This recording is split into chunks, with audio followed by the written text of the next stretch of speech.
Hi everyone, thank you for tuning in to another episode of Holding Court with the Empress West Hollywood. My name is Enoch Miller, your Empress of WeHo. We're so excited to have you with us today. We want to give a special thank you to our amazing producers, GayLifeLA.com, as well as Kings Road Apartment Homes for the beautiful space you see here today. And that sickening pool, which I wish it wasn't winter because I would totally jump in right after that. We want to say a special thank you to our amazing guests. We have Michael Feldman and Michael, okay, I'm going to butcher this. Rachlis? Rachlis! Damn it. Without rocks. Michael squared. So thank you boys so much for being here. For having us. These guys are starting an amazing series coming up here next week, December 4th, called Michael and Michael Are Gay. Really? And it's really a fun series about a married couple and the shenanigans they both get into discovering life, liberty, and the pursuit of sexual exploration. So we're going to get into the two of them here very quickly, as most men do, and really get to know more about them. So both of you come from different parts. Actually, you're from Brooklyn. You were born in Israel. So. I was born in Washington, D.C. Oh, you're D.C. and then you moved to Israel. Then Chicago. Jeez. Then Israel. Wow. Then Irvine. Then Irvine. It's like Beautiful Irvine. Yeah. Irvine. So let's get from the two of you. Kind of what was it like growing up for you? Like, we'll start. How old were you when you kind of moved between those different periods? I barely spent any time in D.C. So I was basically 0 to 3 was Chicago. Evanston, actually. So Chicago. But I really don't have much of a memory of that, except for like vaguely going to the Cubs. And then when I was 3, we moved to Modin in Israel. Okay. And what was that? So that was the majority of your youth spent in Until Israel? I was 10. So 10. Okay. So about like 6, 7 years. Yeah. So what was that like for you growing up again in Israel, coming from the States to Israel? It was not as big of a culture shock until high school, actually. Just because, I lived in the suburbs in Israel, suburb of Jerusalem, and then all my friends were Jewish, and my dad's a rabbi, and all his friends are Jewish, and then we moved to Irvine, and I went to a Jewish school until high school. Okay. So all my friends were Jewish, and my dad is a rabbi, and so it's synagogue and Jewish school, and not until it was high school and I was the only Jewish kid in class where I was like, not everyone is Jewish. I was like, why are people saying that in America, we're only 2% of the population, everyone I know is Jewish. And it's still everyone in my parents' lives are Jewish. Okay. After the divorce, it's interesting that it opened them up, but my 2 very Jewish parents only had Jewish friends. Wow. It was yeah. Wow. And now my dad's wife is Argentinian, so then we go to Passover and everybody speaks Spanish, so nobody knows. That's crazy. Yeah, so. That was a nice shift for you. And then, Michael, wait, I'm going to have to be careful on this. Okay, so you do go by last name? We usually by our last names. Okay. Alright, so. I barely ever think about him as okay, that is true. And it's, we'll get to that whole shenanigans with that as well. So, for you, growing up in New York and Brooklyn, what was that experience like for you compared to that being on the West Coast and everything on this transition? So I moved out here a little over 10 years ago, and I spent my whole life in Brooklyn, born and raised, and then went to NYU and stayed in Manhattan until I came out here. And I was always thought of myself as a New Yorker through and through, and I still feel like a New Yorker. And I was terrified of the shift, especially because being in New York, everybody hates LA, Right. And then when you come out here, I'm like, oh, it actually is not that bad. It's actually kind of great. Yeah. And after a while, you realize oh, you don't have to live like that. It's we're not all narcissistic assholes. It's not, most of the time. Even also the weather. Yes, the weather too. But yeah, you can see a lot of the stereotypical LA that people talk about, but I wouldn't, associate with that in New York or here. And so you just find your people wherever you are. So it's I met great people out here. I also moved out with a lot of friends from NYU, so that was helpful. That's what's good. And now I really love it. And I always say, I never thought I would feel this way, but I actually like New York more not being there. Every time I go back, I can really appreciate it because I'm not crazy, and I look at it as an adventure because I'm leaving soon. Which is great. And being both of you from a very Jewish background as well, both your parents are Jewish. And so growing up in that community and then coming out to here where LA does have a very heavy Jewish population. Yeah, I was shocked at how Jewish LA was. I had no idea. Oh no, I knew. Oh really? Oh, you I really didn't. I knew it was like a city, so like cities are more Jewish. That's true. It's they really run the whole town. I grew up in Brooklyn. I had no idea. Like when I learned that less than 1% of the world population is Jewish, which is bizarre. Boggled my mind because I'm like, wait, everybody's Jewish. Every banker's Jewish. Yeah. Every Hollywood producer is Jewish. They own all of Hollywood, basically. The first theater company I belonged to in LA was in like a strip mall in North Hollywood between two synagogues. It was between a Reform synagogue and a Chabad. I'm like, what the hell? I just moved to LA from New York, and I was like, oh, like LA is gonna be Jewish, but now it's Jewish in New York, and then like I was like, what is happening? So do you find you do end up meeting a lot of like or going to places that pertain to your heritage, or do you kind of like is it just kind of whatever? It's like background noise. Okay. No, we like.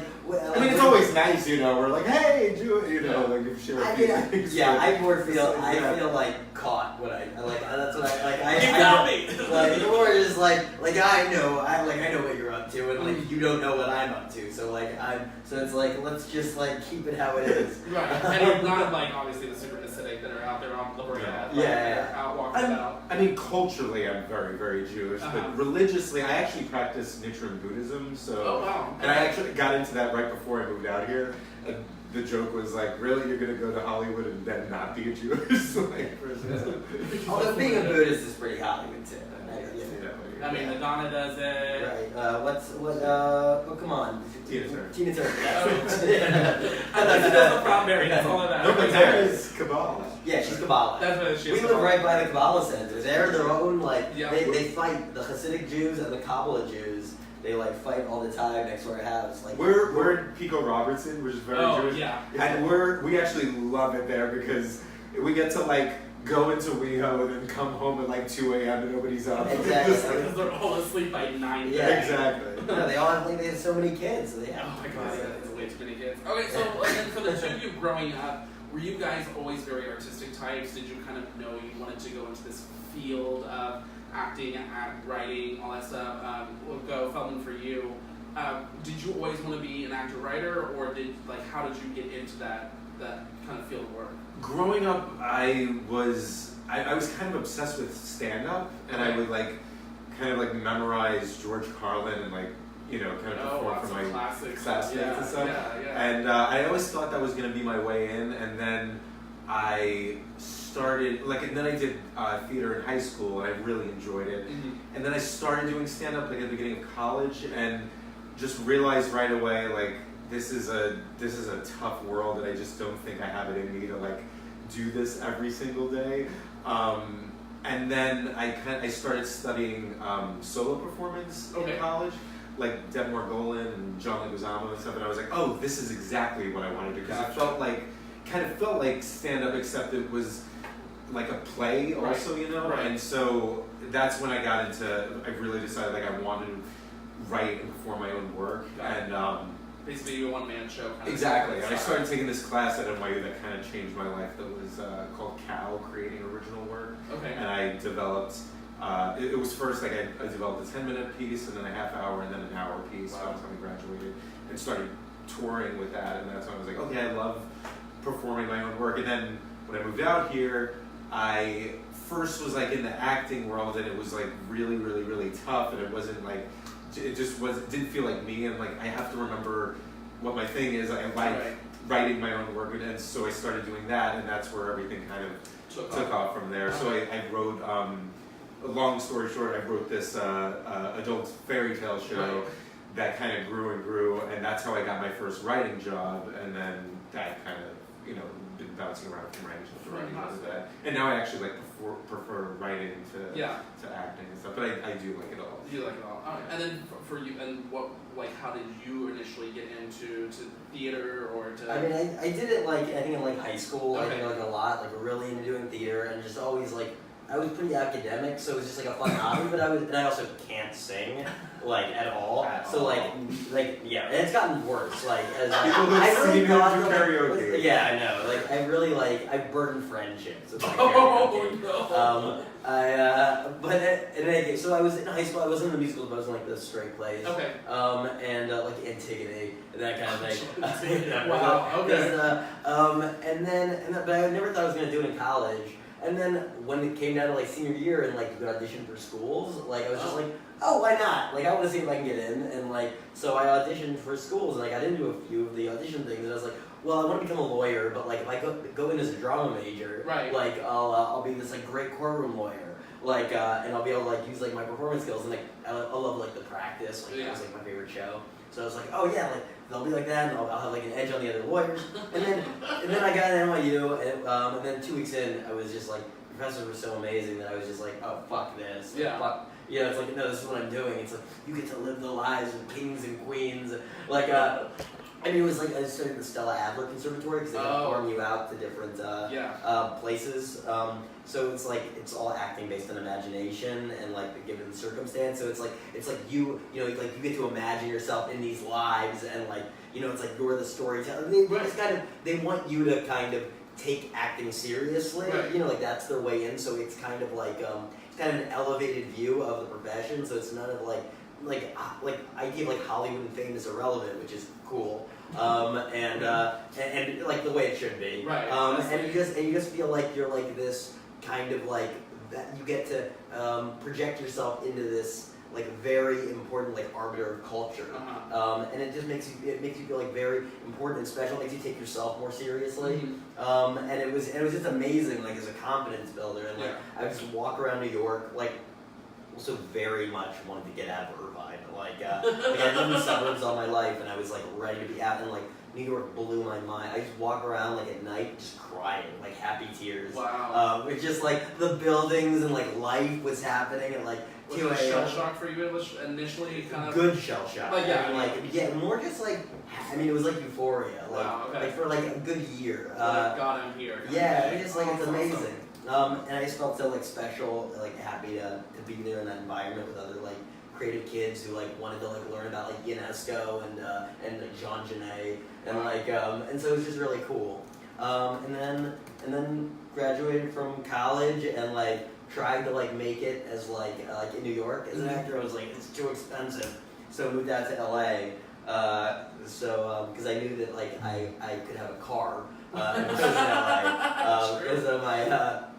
I mean, this is a weird story. My grandmother just died. She was so her car was up for grabs. So I was like, okay. And then I also applied to Teach for America. I was like, if they place me in New York or LA, I'll go there. And they placed me outside of LA. So that's great. And then, so I mean, for the two, because you both have done like stage and you're doing like film right now. Do you guys like one more than the other? I mean, I have a feeling you like more the stage because of that's kind of your niche. What about you? Like, what's your niche specifically that you went into it, and then what do you like and dislike about doing film and like in front of the camera and then on stage? Yeah, I mean, I'd say like theater still feels like art, like my home. Okay, like, so it's both of you guys' kind of passion in a sense. But I mean, but I feel like when you're when you have that camaraderie on set, on a movie set, or on a television set, or like any kind of work environment, it's like you can create the feeling of theater, which is kind of like the goal. I mean, obviously you have to like dial back. Right. But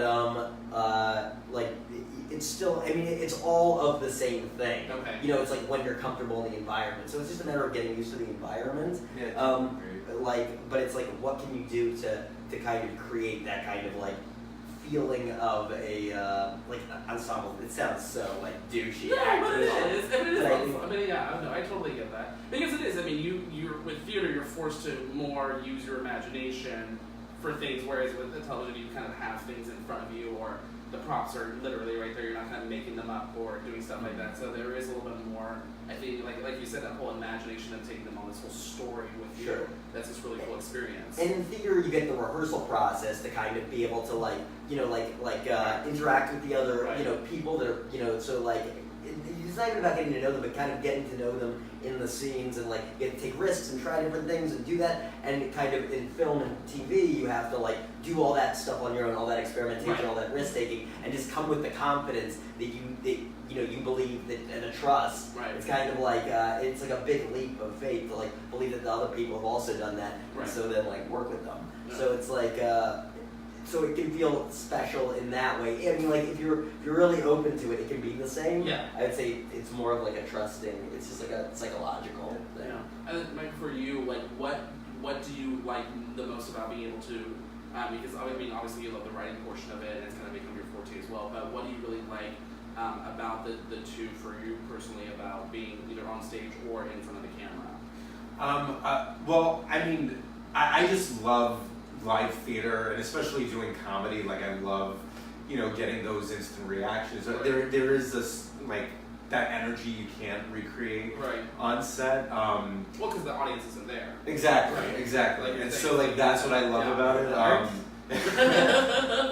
But it's interesting. It's like as I get older, I'm trying to, that practical part of your brain kind of takes over, and you start thinking like, well, how can I kind of like basically use this medium to my advantage, so like when it comes to fairy tales, I keep trying. I always like, I wish like this person was there to like be a part of that, like that night or something. And so many times like people just nobody wants to leave their house these days, and then it's like within a day more people see your trailer online than the whole run of your show. That's and stuff. true. So it's just they're different beasts, but I still love.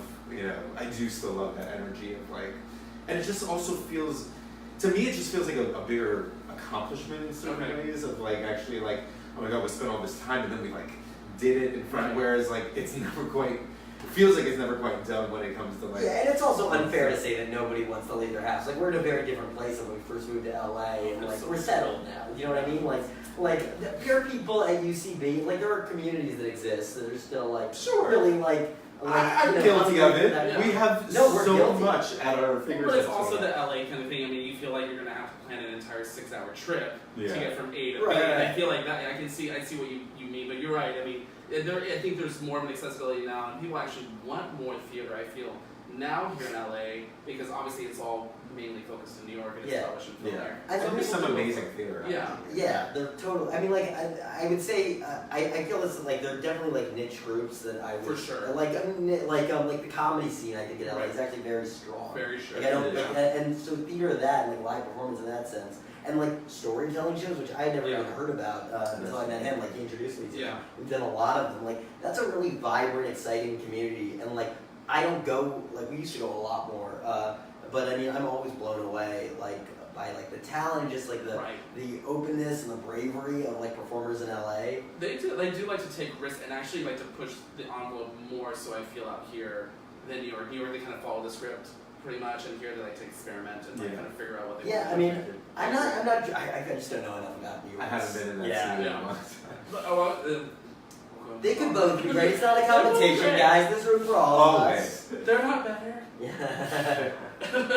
So for the two of you, you both met out here in Los Angeles. I find it funny that you were in NYU almost at the same time. Almost at the same time, yeah. So it was just slightly situated. So you moved out here to LA. So you guys met at a bar on the dance floor. What happened with that? Was it here in West Hollywood or? It was in West Hollywood. It was like the place across the street from the Abbey. I don't know what it was called then, but it's probably like Cherry or Cherry something. Pop was the name of the night. Yeah. The name was Cherry Pop, which was like ended up being we made that the theme of our weddings, cherries and pop rocks. I love it. That's so cute. But yeah, it was like we were just on the dance floor. I think I was like there with like friends at the time, and I was not in the mood to like be like going out or doing anything crazy. Like I was almost gonna leave actually, and then my friend was like, let's go, and then I got a little drunker, and then I was like, okay, it's fun. It's just dancing, and then I was very drunk. don't go ahead. Oh, and then I saw it and I thought it was super cute. It was across the room, kind of eyes meet. I don't really remember. Across the cocktail. So across the cocktail. Exactly. I mean, like, it was more just like, oh, I'm dancing. But it was one of those nights where I was like, you know what? I'm just gonna go out and have fun tonight. And I'm gonna fuck. And so I'm sorry. Oh no. And we fucking swear all day up here. And so we were on the dance floor, and then saw him, and I was like, oh, this is a cute guy. And so we started dancing, and then it got like really, really sexy. And then he said, just so you know, I have a boyfriend. And I'm like, oh, of course. But I was like, any other night I would have been like, whoa. But I was like, you know what? But an open boy, wait. Ruined the story. And then, so I was like, okay, fine, whatever. I'm just having fun. And he kept dancing with me, and then we started making out. He's like, okay, we can only make out, nothing more. I'm like, okay. So we keep doing it. I'm like, well, I gotta go because my friend's going. He's like, okay, so just so you know, I'm in an open relationship, so here's my number. If you want, like, oh, okay, cool. And I, at the time, was very, very busy. I was not looking for a relationship at all. I was like, this will be perfect, And then, so this is from my end. So we're so, like, also, I don't even know. I never give out my number. It was, like, such a weird thing, and I was, like, beating myself up about it right after. Like, why did I give him my number? Like, it's so weird. And then he starts texting me, and I was like, and I was attracted to him, so I was like, oh yeah, sure, why don't come sometime? Yeah. But I was like, so he keeps texting me, and I was like, yeah, I'm like busy this week. I'm not really it's no rush, I'm not leaving LA anytime soon. Right. You live in LA, he's like, no, let's do it this weekend. Like my house is empty. So we kept like hooking up for a while, and then it got really good sex. Awesome. Really good sex. And then just hanging out was awesome. Like it got better and better, and I was like, and then I get talk to my friends, like, what do I do? Like, he's in a relationship. I wasn't looking for that. Like now it's weird. Like I don't want to feel like I'm like stealing him from his relationship. Right. So finally, after one night, we're hanging out. Like, hey, can we talk? And he was like, actually, I wanted to talk to you too. So when I told you I'm in a relationship, I wasn't being with that I have a boyfriend. I wasn't being totally honest. I actually have boyfriends. They're a couple that have been together for 12 years, and I've been their third for the past 6 months. Wow. Like, that's so much better. And I was like, and it got to the point where, because it was just like a fun thing that I fell into. Like, I was pretty young. I was like 23 when I met them.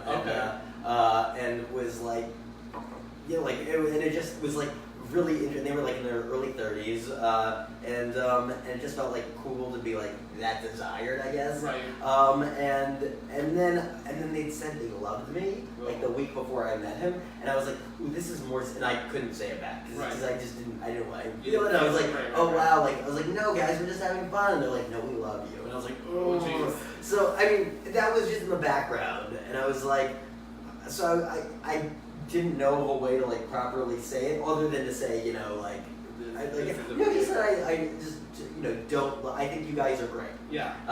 So when I met him, it wasn't like I was actively working to break up with them consciously, but like I think that I was trying to distance myself somehow, and I wouldn't have done it if I didn't have, I don't know, like. I mean, this makes me sound like extremely codependent. Maybe that's something else to delve into. But I was like, when I met him, I was like, whoa, there's a chance to like this is someone I really have like things in common with, and like it's a connection. It's like an intimate connection, as opposed to like just like a physical like stroke my ego thing. Right. And so then like I told them about him, and they were just like, you're leaving us for him. A one person is kind of what they made it. And I was like, yeah. And then I did it. It was fine. It was awkward. And so, and then you guys have been dating about 3 years, and then you, I'll say who proposed to who. So you guys are dating 3 years, and then you tried to, it's a race to the finish of who can say yes first, or ask someone to say yes first. And so you surprise him. Well, I did. From my perspective, I was surprised. I was like, we both talked about it because the marriage decision came down in 2014. Right. And so. And you guys got engaged right after that, almost, right? Yeah. Well, like probably 6 months after. Okay. But I think we started talking about it when it became legal, nationally. Yeah. Or was it national? No, it was only just California. Oh yeah, for prop 8 coming down. Right. Okay. And maybe it was the end of 2013. something like but that. around that. Yeah. So we were just like talking about it, and we're like, well, who's gonna do it first? I don't know. But like, we want it to be fun, so it's gonna be a surprise. He's gonna do it. And he's the worst liar in the world. Doing his show, and he was freaking out about his show. So I was like, well, he's not gonna get together to do it until the show's over. So before the show ends, I've got to do it. Okay. And so like I started like planning it. And like, and just like, like thinking of fun things and... You measured my finger when I was sleeping. Well, because I never bought, I never worn a ring before. I never bought an engagement ring. Like, I didn't even know it would look good. Was it so your I finger? Bought 8 wedding rings on, 8 engagement rings online. Like, did I want to have stones? Did I want it to have, I don't know, I thought it would be, really nice. And then I wanted it to fit when I put it on him.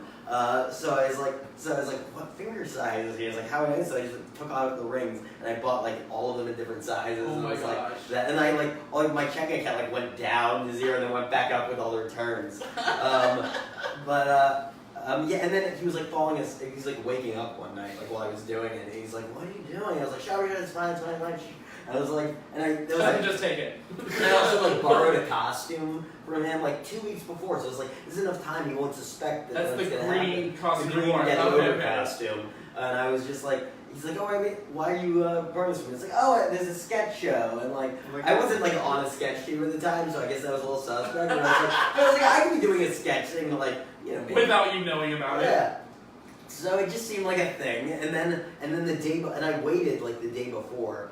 I told all this cast, because when I went on stage, I didn't want them freaking out or being what are you doing? What are you doing? Yeah. Right. And his director especially, because I thought she could go she's very anal retentive. So I was just want to make sure, that makes sense. So I said basically this is what I'm gonna do, but I want to make sure it's cool with you. It's gonna be amazing. Right. And then she's like, well, can you, I just want to the show's going to be great, so, can you do your proposal for me? She made me, do a pitch of my proposal. She made you audition your proposal for her? Yeah. Which I was like, in my head, I'm glad she was all she's like, that was great. She's like, can you just tighten it up a little? And she was right. It was a lot better. I tightened up a lot of the, and from my perspective, so I knew that. So you knew something was going on. 99% sure he was doing this, and I was like, look, I don't know if he spoke to you. You don't have to say anything to me, to my cast. But I'm 99% sure he's going to do it.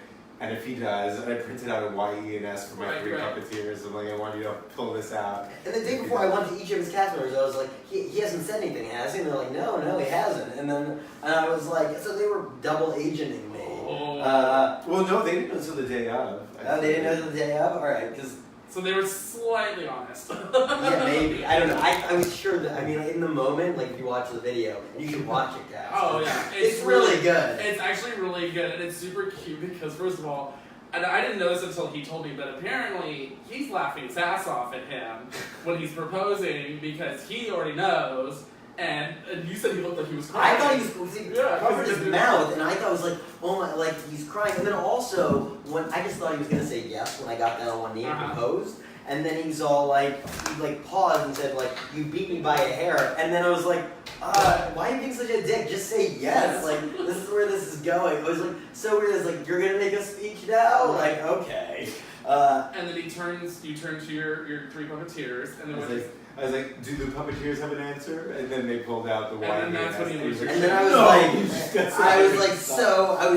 I was so pissed because I was like, one of them told him. And I was like, but it looks it doesn't look as angry as because I was actually seething. I got over it quickly, but I was if you look at my foot, I'm stamping on the ground. I was surprised that you were so surprised that I knew. It's how could you think that I wouldn't know? Yeah. You're talking about. It's a hard thing to ask. Well, it's also exactly. It takes a lot of guts to do what I did. Yeah. I was really working out. I got that tuxedo fitted. I went to a tailor for the first time. You had a gold ring box that you colored in Sharpie black because you wanted it to be. Well, the box that it came in wasn't as nice. Oh, it was so cute. Well, it was adorable. It is on YouTube, so I think it's on the same channel for Michael and Michael Rachlis, right? It's not it's actually. Not? Okay. But if you just put in Michael and Michael fairy tale proposal. Yeah. Or you can go to Huffington Post. There's articles on there as well too, and check that out. That it has the video. It's so freaking cute.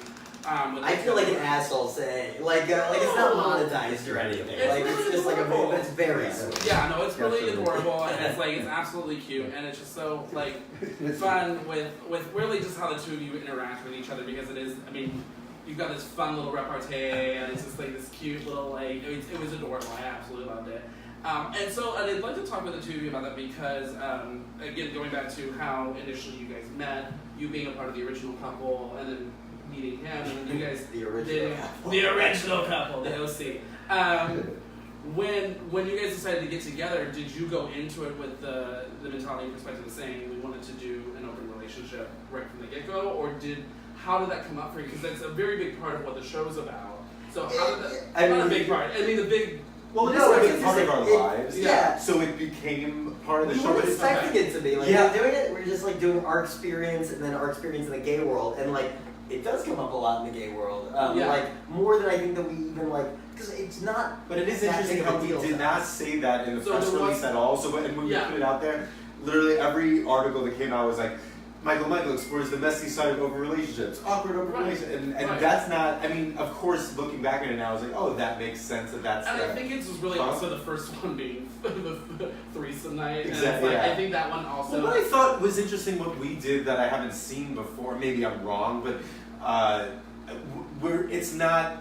The threesome night episode is not about us deciding whether or not we're going to do it. No. It's just part of our life. Right. We're trying to present everything as it's a weekly thing you guys have already have on schedule, and I think what's so fun about it is it's really the relationship between the two of you, and how that always is always a constant, and then everything else just happens to happen around that, exactly. and it just ends up being a little bit comical or a little bit funny. We have an episode where we go to I don't know if you've heard of Spotlight.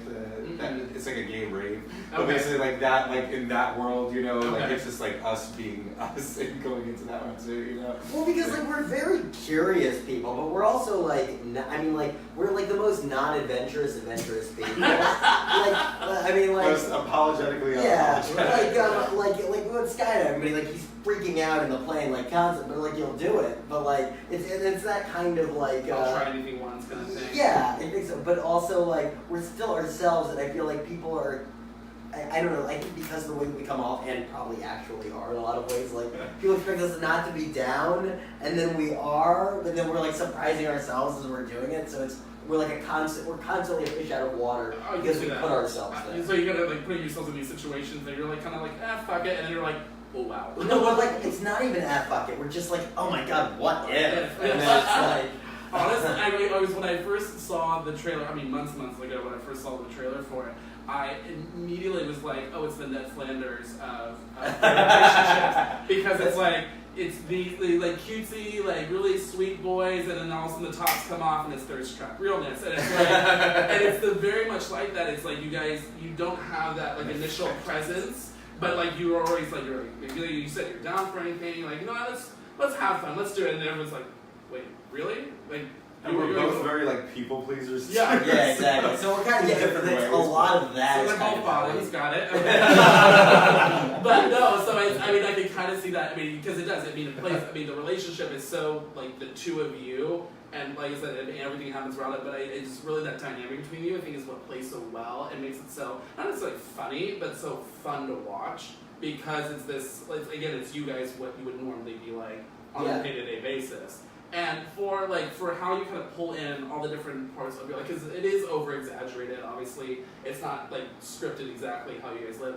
How did you go into say, okay, I want to take these parts or these stories we've actually had experiences with or that we've heard from. How did you kind of go through that and actually set up what you wanted to start writing the series? Because taking all this information to create the show, what was the initial seed that planted into either your mind or both your minds of wanting to create this series?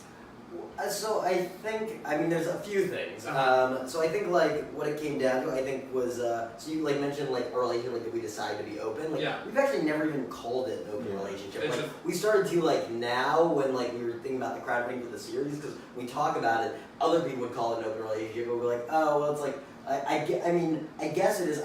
I don't like that term because I feel everybody it's a relationship. Right. Everybody constructs their relationships differently. Right. People have different expectations and different needs and wants, and like I feel like that's just like one thing in like a whole host of like ways that we interact with each other. Right, exactly. So I mean, like, so it was just, I think it's just all about like we communicate with each other, and like we only have like one rule really in our relationship, which is honesty. Right. So it's like, tell me what you need, tell me what you want, and like, let's talk about it. Right. And so I think whenever like we like develop, like we're monogamous in the beginning, simply because we never thought about not being monogamous. Right. And then the idea came up, and then we're like, oh, well, whatever. Yeah. And then so went from there, and then we did it like not a lot. I mean, like 2 years of like first year's relationship, and I think we like dabbled in a threesome, and dabble, after over like 2 within the next 2 years, and then like and now we're just bananas. No. It's every day. It's up and down. Zone every day. But it's just kind of, and it kind of is constantly changing, and it is whatever it is, and we don't think about it that much. So I think that, and sometimes we have to talk and like reevaluate. Yeah, exactly. Well, and that's what I appreciate the most about of what you guys are presenting, because you're right, it isn't. I know it's not cookie cutter, this one term. I know as gays we love to label the fuck out of everything. But and it's helpful for some people. I mean, so I understand it's not helpful it for gives them me. I mean, but I can understand you're trying to just give them a framework to work around. But quite frankly, every relationship is your relationship, however that turns out, or whatever they want to call it. It's not for someone else to decide. It's for you guys to decide. And obviously that evolves and changes, especially in today's society where gender is fluid, sex is fluid. All this stuff is so fluid now that you can't just kind of call it this, that, or the other. Yeah, well, I think it was a way to like, because when you're getting ready to get married, right. And especially, I mean, like I think about this maybe more because my dad's a rabbi, so it's like, so you think about like what is what is a marriage, it's like, and like what is the way that society plays in it. Maybe that's what religion is in a way. It's a way to like, it's like, I mean, it's a lot of different things, but it's one of the main things that religion does well is that it marks life events. Right. So it's like, it's like you become a man, you bar mitzvah, or it's quinceanera, or whatever, woman. It's like you get married and you're starting to create a family, and you do that in front of your community, and it's kind of like, and you're committing to each other like in front of your like society, and then funerals, whatever. So I think we're just talking about like what does it mean? What does like commitment mean to us? Like what has marriage always like meant in like a heteronormative sense? And like are we different? Does that leave an open path for straight people to be different too if they want to be? And it's kind of like, I think when you're planning a wedding, it's a very like individualistic, self-centered way to think about it. But we were like, like this day is all about us. Like that's why we wore like multicolored tuxedos in our wedding. Well, that was so cool. Yeah, That's and cute. like we just like literally anything that we wanted. We just wanted to have fun. We told people just wear whatever you want. But I understand what you're saying, but it is it's the expression of you and your relationship, and you guys coming together to combine that relationship. Well, and that was big for me because I never thought I would get married, and the idea of having a wedding also just seemed like a pipe dream almost. Yeah, well, because I just didn't want to do it for like, because we're supposed to do this. And like, if we're having a party and we're spending all this money, like, we're gonna have everybody have a good time, like. And I'm always, and I think it's actually very beautiful. But like a lot of our friends, even are traditional people. They have very traditional weddings, and there's something nice about that. I think to feel like connect. But I think for us, it was like I like only insofar as we as it serves us. Yeah. And so I think I'm just surprised at how unusual people found it. Yeah. So I think like that's kind of was an inkling for me about creating the series, because it's like I feel like in all aspects we're like, are you doing things just because it's the way you think it has to be, or can you create it like a new experience for yourself, and like in the way that it serves you? And that's something you can get the way you construct your life, construct your relationships, construct your marriage. And I think that it does feel scary for certain people just because it's different. Well, and it goes against societal norms, and people are so cut and dry in society, like they care what other people think, how they look at them, how they perceive them to be, and it really is like, I like the fact also you don't touch on just gay relationships, the fact that it's gay and straight relationships, and everything in between, and it really kind of, obviously you guys are kind of the focal point because it's your relationship, but you do touch on the fact that it's like, well, what is normal? What is what we think is... It's not that there aren't consequences. I think that's another thing that's really fun. Because the thing is, like, we are in weird situations that we never expected we would be in, and also, like, and because I I think because a combination of people maybe have been in it but not talked about it, or people haven't been in it because it is kind of a new thing, like. And they're scared to like explore. Yeah, well, because what is a committed like marriage relationship mean between two men that are also like horny and kind of like to like explore with other bodies as well, right? And are open to letting each other do that, together. So it's like we're getting into these weird situations that are making us feel uncomfortable, but it's like, and so maybe we have to like learn for ourselves. Right. And it's like, is it for us? Is it not? It's like, but we wouldn't. It wouldn't be authentic if we weren't exploring. Right. And it's like you only get this one life, so it's like you might as well lead it and explore. Yeah. And I think that like and we're not saying that it's like the way to be. Like I think that like like life is about kind of like finding out where your boundaries are. Like, and you're always evolving, so it's like your boundaries are always evolving and they change and they can like recede and exceed. I don't know if that's a word, but like I think that's kind of what it's about. That it's just like there's no one way to be, but like it's still what I love about marriage is that it's like it's still nice to be able to do it with a person that kind of like has your back in a way that's kind of formalized and stabilized. Yeah. Not that that's necessary. We both evolve. We evolve together. Yeah. It's like you're each other's centers in a sense. Like you can always come back to the two of you. Yeah. And always have the two of you as that core in a sense for all that, which is really great. And so when it came to putting everything down, to writing the scripts, because you guys had the scripts way done before the actual production, because you had to get funding and all that stuff, which you guys smashed.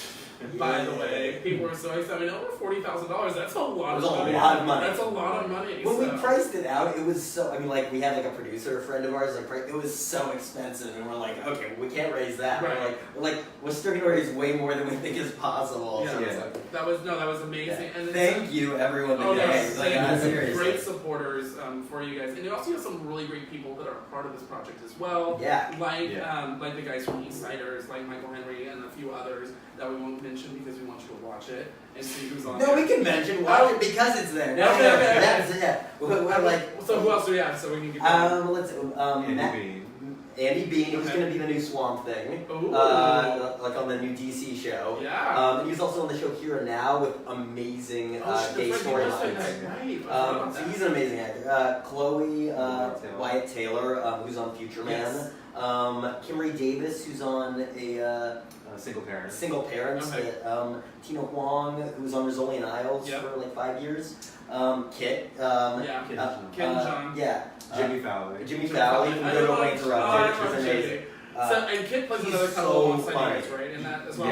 Yeah, with Blake Cooper Griffin. Yeah. Oh, okay. Oh, yeah. wow. Okay. Yeah. So name drop. Stars. No. Yes. We're name dropping so you watch it. There you go. No, but that's actually the great thing about like being an actor. Like that was my way in this world too. Was like I realized like most people, like 99% of the people I work with, are either from like NYU or Groundlings. I just know great actors and comedic actors and stuff. It's just everybody who works on Bruce Valanche. I was in a play with him, and so it was like easy to Well, you both had met him separately. Well, Bruce Valanche was in his play. He saw Fairy Tales, and then it was like, if you want me to ever be in, I was like, sure. So. I'm totally like just come up now. Just do it now. Wow, that's amazing. So again, it's great that you got this great cast. And then, how was the dynamic working as being behind the scenes and in front of the camera? Because I know a lot of people say it's sometimes very difficult to get out of director headspace and into actor headspace. What was it like for the two of you? Well, we weren't the directors of these episodes. I mean, that's true because that was. We're just the writers. Yeah, there was two. Oh, I have it right now. Annika Koenig Yes. and Ian Holden. It's in my notes here, right under written by. So you guys were strictly the writers. Did you have any input when it came to production and direction on everything? Yeah, we had a lot of it. Okay. We're kind of like we just were cognizant of the fact that we didn't know what we didn't know. Got it. So we wanted to have people that knew what they were doing. Gotcha. I mean, it was a way higher production than we were actually expecting, and so it was awesome. Like when people got to set, they were like, "This looks like a TV show." Yeah, there was like 60 people on set for some of the filming days. Wow. We have 20 extras and one of the directors, Annika, worked a lot in the past with a DP and editor, this guy Russ Kramer, who was just a phenomenal. I mean, like, it's lit incredible. Yeah, it's gorgeous. Watch it on nice computers. Yeah, exactly. A lot of work went into this from a lot of different. I mean, that's amazing. But we learned so much because we were like, just, you know, like you saw the threesome episode, right? That was kind of like the level like we were like prepared for. Yeah. And then it became this honestly, thing. I mean, even that whole episode, it was very clean. I mean, the cuts and everything else, it was edited very well. So it seemed like a full production. Like it didn't look like with Navarro Darson. Navarro was he's great. amazing. He was really, and he's great in the new episode. Oh my god, he's so good. So when it finally came all together to kind of get you got your people you wanted, you got everything. How long did the guys take you? I mean, I'm assuming roughly 9 months ish. Because March was when you kind of finished with Fun. But that was mostly the editing process. Like, we finished in March. We shot it in May. All of it in May. All of it in May. In 1 week. One whole week. Wait a second. Wait. All in 1 week. All of it. Oh yeah. 10 episodes? No. It was we shot 3 episodes. Oh, 3. Oh, yeah. They're like 3 short films. They're only about 10 minutes. Yeah. Damn. Like 10 episodes. No. And then we shot 2 a few weeks ago. 2 more. So we're up to 5 right now. Yeah. And then 6 with the first one. It's like the first season.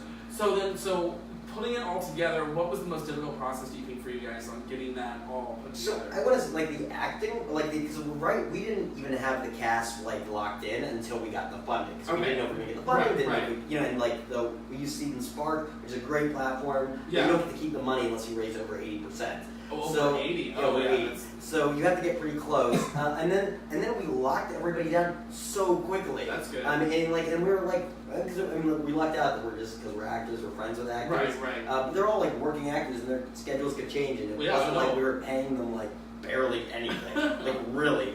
This is the friends and family discount. Yeah. Well, I mean, like, yeah. So I mean, like, you just have to be like, if it gets big, you'll get money. You know. But that went so easily, like within 3 weeks. Okay. You know, like because we already had the scripts. We just started production meetings, started calling the actors that day. So April, you already basically had everything lined up and ready to go. Yeah, exactly. We were for May. So yeah, filming. Yeah, exactly. So it was like probably 2 weeks after the crowdfunding, like celebrating. Right. Then 3 weeks of pre-production, and then like we just locked everybody down and did it. No, that was easy. They started craft services very early on that project. All booze. His writing partner did craft services. She was great. better. So what? For you guys, like you're getting through this whole process of getting everything on. It's amazing that it kind of hit so well on all cylinders and getting to it. Once you started filming, what did you find that was like something you never learned about this whole process that you really were like, wow, this is kind of eye-opening to me? I mean, I don't know. I mean, these are things that are just kind of like, not personal in like any kind of deep sense, but I mean, like, just like, it felt so amazing to like be honest, because like I had a sense that I was that we were producers on this, and this was like our series. Right. So like to go on set with that kind of like ownership of it and confidence, and it was so much fun to like play in that environment, to have the cameras around and like be able to like make funny shit with your friends, like with like and get to see it in the video village and like see, wow, this is like really coming together. It was we need to get to a point where we can just do this for the rest of our life. Like a surreal moment. It was just so great. It was it was really, really I don't even know that I would express proud, but just like really happy. Yeah. Like super happy, super incredible, super thankful. Well, it's also your guys' brainchild with this too, of putting this all together and it coming to fruition and being able to actually, now that you have the money, you have the actors, you have obviously the script all down, being able to actually shoot and put everything together is probably just like, it was just like a week of gratitude. The film was honestly like just like gratitude and happiness, and like I was like amazed, like all the extras showed up. I was like, oh my gosh.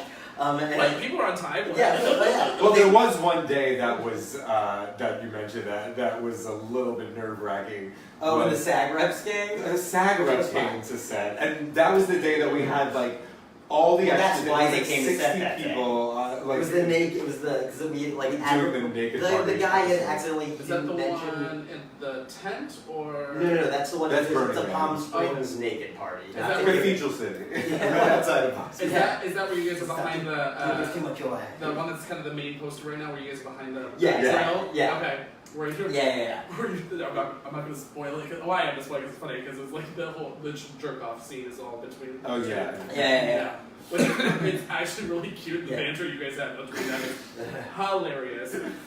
So you're okay. So that was like the really like oh my god. That's it. Well, yeah, she came and there was a stunt coordinator. Yeah, because I had like a stunt. Well, that was And great we were all actually. Because I was so walking worried around about and which was just like a simple pratfall, but like I guess it's I didn't know this was another thing that's good to have directors because Annika was the one that was like you need a stunt coordinator because she'll help you do it in a way that like we'll be able to film it well and like like from certain angles, and she was totally right, and like it was a simple stunt, but I'm so glad that she was there to like she had like lots of ideas. Yeah, exactly. Yeah. That's amazing. And but I was so like in my head about that like when the people came, it was like 8 a.m. on like a Wednesday or something, and I was in like a flesh colored like Speedo thing, and like so was everybody, and they were like making sure that nobody was actually nude because you're not allowed to have like actual like nudity on a set. Well, I guess it's just a different like bump.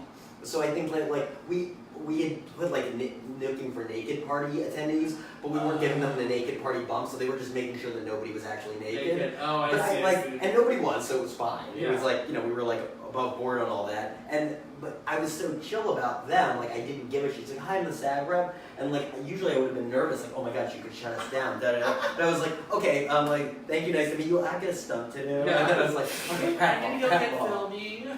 So it was great. Yeah, because it could have been like a scary thing. Yeah. And what do you guys have coming up? Because again, so you have in total right now 6 episodes, 5 ready to go, 1 already kind of aired. 3 ready to go. Oh, 3. Okay. We'll see what happens with the others. Okay. Yeah. So, and what's your end goal? Because I know you guys have written a ton of content already, even more than what you have prepared right now to go shoot. I mean, like ideally, we would love to have distribution or like a half-hour eventually. TV show. Okay. Sure. I mean, like like a Broad City kind of, Well, it's kind of like, because you guys kind of described it, it's like Broad City meets Curb Your Enthusiasm. Mm-hmm. It's a little bit of that kind of crossover. crossover. And it meets up at a gay rave. Right. So it's like, I think it's like... Don't forget that. I think when I watch like Always Sunny in Philadelphia or A Broad City, like those are the kind of the tone sort of I can thing totally for. see We that kind of for have like a like that kind of like whimsical tone. But because we're like old Jewish women, like we're more like Larry David's. I think we're not as mean and angry as him. You're not as passive. No, I mean, honestly, I'm sure he's a nice guy. In the show. But it is. I like. Well, it's also again. It's the dynamic the two of you play. So I mean, because again, if you can go watch this episode for the threesome night, but I mean, you're in there. You're trying to clean the house. You're trying to make everything pretty, and like again, it's threesome night. It's a weekly. Kind of, that's like our Oscar and Felix dynamic. Right. The clean up and slap, which is accurate. But again, the dynamic the two of you play is such what a normal couple would do. It's like, oh, he's making sure you're not eating something because if you eat this, you're gonna be a messy body, and so like things like that. And I think that's the point, is that like people think of the threesome as this like, oh my god, like it's abnormal somehow, and it's like, no, like we're normal people and we do it like, and it's a normal. But exactly, like what is? But I think that's the thing. But it's what is normal. Our gender.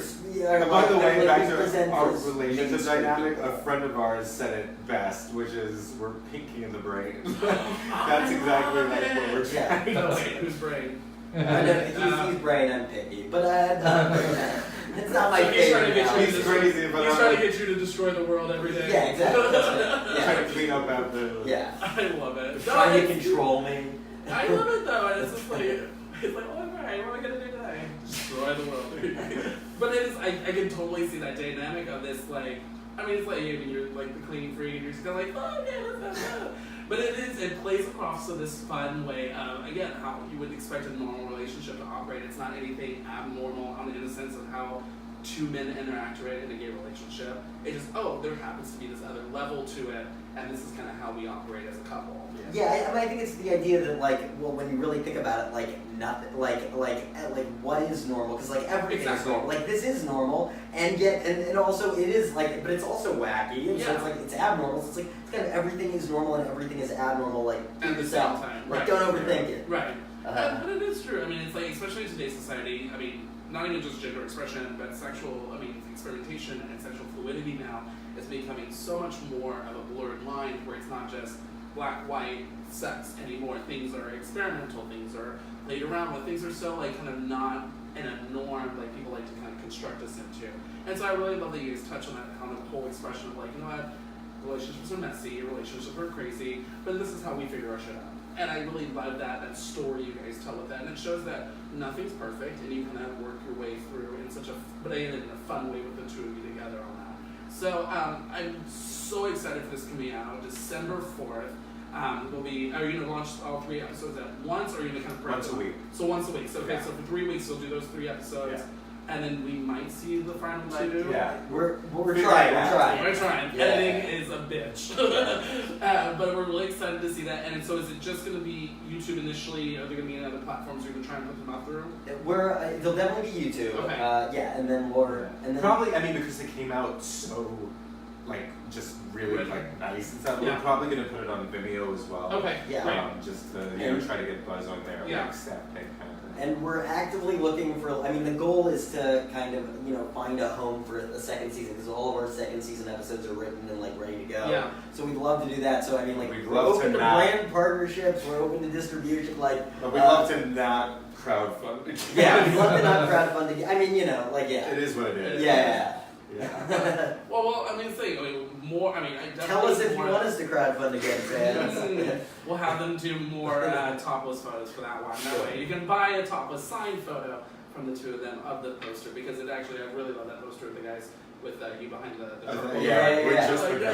It's honestly because again it gives that fun quintessential personality of the two of you, and it's just like, oh, hey, or if you're doing it. So it's really great, and again I love this dynamic, and it is. I mean, relationships aren't traditional anymore, and it's up to whoever you guys are, whoever the other people are that are in those relationships to figure that out. And so I absolutely love it. So thank you both so much for being here this evening. We had so much fun with them. I want to do a special thank you to gaylifelate.com as well as Kingsford Apartments Home for all the stuff you see here as well. But go check them out. You can go. It's X2 Michaels at Instagram and Facebook as well, And Twitter, and Twitter. And then just go on YouTube. Go Michael and Michael are gay.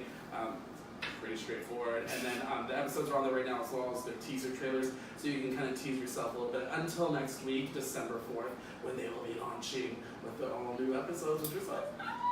So I'll also be putting the link to the trailer, so that way you guys can go and view that as well. And then there will all be something on J Life LA for GTV as well later today for you guys to kind of see a review on that as well if you haven't checked it out. But thank you both, gentlemen, for being here. Again, such a pleasure to meet the both of you and get to a little bit know more about how you guys view relationships and the funny satire that will be coming out for your videos, which I cannot wait for. So thank you both so much. I appreciate it. Thank you so much. We'll catch you guys next week. Thank you so much. Bye. Bye.